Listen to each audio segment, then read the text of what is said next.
Hey there.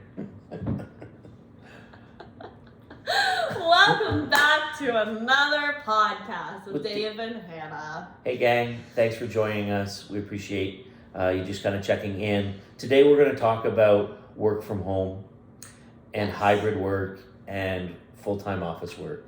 And this is an interesting topic that you and I have actually been at odds. That's such a great way of putting it. And gentle. That was such a better way of putting it than I was going to. Wow. That we've been at odds about for multiple years. Yeah, and I think that lots of guys my age are struggling to figure out exactly what this looks like, how this works, and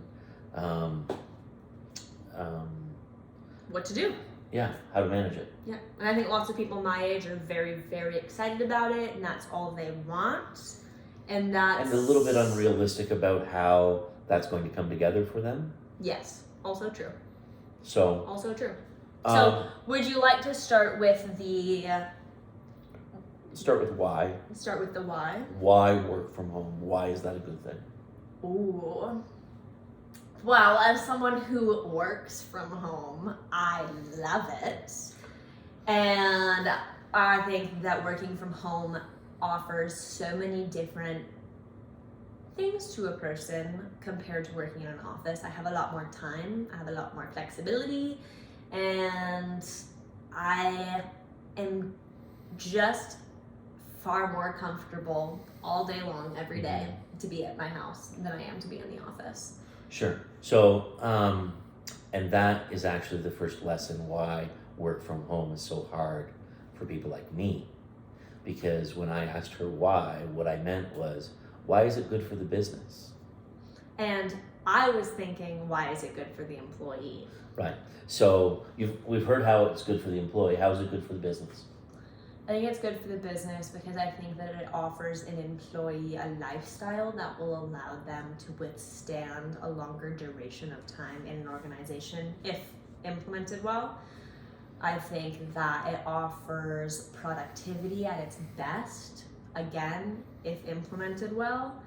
And I think that it offers lots of different types of opportunities to employers to hire people that cost less money, that are in different geographical areas, that have different perspectives based on where they live. Okay, and we talked a little bit in our last podcast about diversity in the workforce and how diversity strengthens the workforce and strengthens your business. So that last point it ties right back into that. Yeah. But I think that the knock on work from home is that it's not really work, is that people cut out at 2:00 on Thursday, or today's a particularly beautiful Wednesday, and maybe they would be off golfing, and you can't really tell or know. But can't you? Based on what they're doing? Based on what you're seeing come back? Based on the KPIs that you've put in place? Well, KPIs are a great buzzword, but they're not really a great practice in a lot of businesses. And I think that there's a lot of roles where, pre-COVID, there was no kind of performance monitoring. It was like, come in, sit down at your desk, and in the morning there's a stack of papers this high, and at the end of the day there's a stack of papers this high, and you did a good job today. That obviously isn't accessible to management in a work from home environment. So they've had to develop some job descriptions, they've had to redesign their work environments, they've had to rethink jobs and manage them differently. It's pretty hard to do work from home if you're a forklift operator, for example. So like the whole buzz about it is a little bit nauseating. But it's really relevant. And if you're going to hire people today, how important is it that there be at least a conversation available about hybrid or work from home versus full-time in the office only. Mm-hmm. I think you definitely need to have the room for a conversation about it. Obviously, depending on the role, of course. Like, there Right. are lots of different things that just genuinely cannot be done from your house. If you're a school bus driver, you're not going to work from home. Like, I don't know what to tell you. So yeah, there are definitely some things that are comical about it in regards to, let's not be unrealistic here, but in the same breath, I think where the opportunity is available, the conversation should be available. Like, where the Yeah, I would say in the marketplace today, you have a various number of levers that you can pull on to attract people. And work from home is a big lever right now. where would you put that in line with some of the other, Money and benefits. let's and call work. them more nauseating kind of thoughts around it, but the 4-day work week, or Oh, the create your own time schedule, or the what are some other things that are the hot topics in our society beyond just work from home, and what would you rank as being more valuable compared to some of the other ones? Because you love to complain about those things. Just trying to find my inner peace for a minute. What I would say is, work from home has to be on the table. 4-day work week does not have to be on the table. I'm not saying that 4-day work week's bad.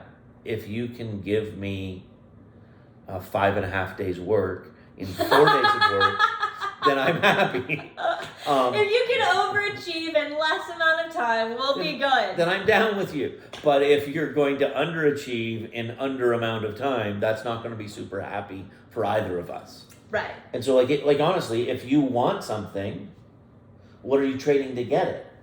And my concern or frustration with the 4-day work week people, with the $60,000 a year salary for everybody people, is the entitlement. I should have that. So what do you think would offer somebody the entitlement to ask for those things? Like, I started working for you, and I didn't ask for that the second that I came back. I waited a little while until there was some other things that were going on that Right. propelled that question forward. What's a sensible duration of time for somebody to think about that? I think it's really about their contribution to the organization. It's about understanding the leverage that you have based on the relationship that you've built and the value you've brought to the table. And so, for us, we're looking for our employees to bring back a certain return on investment. And, that's not necessarily a number that I throw around, but I have it in my head. I want to, I do a head count and I look at all the wages and I think about how much money the organization should be bringing in. Mm-hmm. And if you can't cover your nut, whether that's your wage or 2x your wage or 10x your wage or whatever, then you need to know what kind of value the organization wants you to bring. That's really good. Just self-awareness about Right?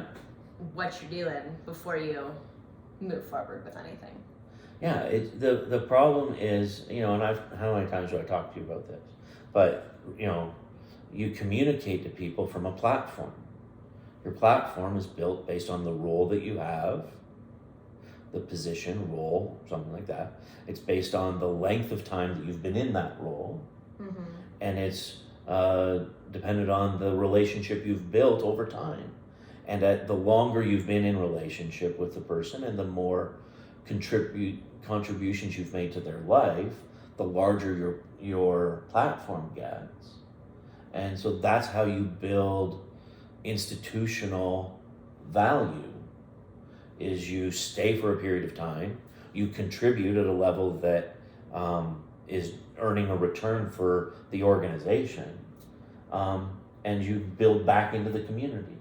And if you're doing those things, and you want to ask for, then you've got something to ask with. But to ask for it before you've made any contributions, that's a hard thing. So what about people who are seasoned in their careers and making transitions from one company to another? Can they play on the value that they had in another organization? Or does all of that become irrelevant the moment that they hand in their resignation? Yes and no. I would say they don't lose all of it. But you lose some of it, for sure you do. Because you don't have the same platform. You've chosen to go get a different platform. And so when you come into the new organization, you need to know, and it also depends on, are they coming to get you or are you going to get them? So like if they're seeking you out from a job that you currently have and they're headhunting you, for lack of a better term, they're trying to entice you to come join them. Yeah, you're on a much better platform than you would be if you're applying yourself. Right. So I had a really good friend recently who had a job that he liked. He made good money, but he had another job opportunity come to him where they sought him out. Mm-hmm. And my advice to him was, ask for your income plus 20%. Mm-hmm. Ask for all the vacation that you have. Plus, and set your terms. And he got everything. You know what I mean? It's really funny because I think that a lot of that has to do with setting your boundaries towards what you'll accept and what you won't accept. Like that specific statement around moving from one company to the next rather than losing your platform. Tell me more about that. Well, I would say if you're transitioning from one company to a different company, specifically if you're the one deciding to make the move, you need to understand why you're leaving the company that you're with, the decisions that you're making based on that, and then the place that you're going to. And okay, do you want a 50-cent increase hour over hour, or do you want an organization that values education and will eventually promote and send you back to school? Or like there's so much more beyond just, okay, I'm gonna go and get an extra week of vacation and a $1 bump, but who are you gonna talk to every day? Who are you gonna report to? Who's gonna report to you? What does their management scheme look like? How often do they have team meetings? Like there's so many questions about an organization and about the way that you'll fit into that organization beyond just a couple of things. But that's a whole different conversation this is a great conversation. We're gonna tie this up in about a minute and a half. So what I would say is it's very different when you say you need to know what your demands are when you're moving from one employer where you're happy to another employer who's seeking you. That's one set of kind of, this is what it's going to take for me to move. Yes. When you're looking for your first job, or when you're unemployed looking for a new job, you need to have a different set of expectations. 110%, right? Absolutely. You do. And so, unfortunately, it seems to be that increasingly in the workforce, there are people making demands that don't have any leverage with which to make the demands. And then they're upset or frustrated that they aren't getting the jobs that they want. Do you feel like so many people think that they have a higher leverage solely based on the fact that they were receiving money from the government for doing nothing for so long? So they feel entitled to that, I don't even know what it was, that $12 an hour, and then moving forward from there, they're like, well, that's not that much more, so why would I go do that? The increment between what the government subsidy was and what the new job is so minimal. Is so minimal that it does make some entry-level workers or some skilled or some general labor or skilled labor or what have you feel like it's just not worth it. Yeah, but it's true in recent college grads, it's true in recent university grads, it's true in people that are just entitled. And so Yes, sorry, people that are just. I was gonna Yeah. say that's true of 40-year-olds that feel like they're entitled. Yeah. Yes. So the question is, what platform are you working from, and what levers do you have to pull to try and negotiate a good opportunity for yourself? And so that's a long ways off of the work from home That is a very conversation, long ways off from their but conversation. But you know what? That's what people are gonna get with Dave and Hannah. So yeah, lots of bunny trails here, folks. Lots of bunny trails. Hey, thanks for hanging out with us today. I hope you enjoyed it. We certainly enjoyed talking to you. Check us out again, and we'll talk to you soon. it was a pleasure.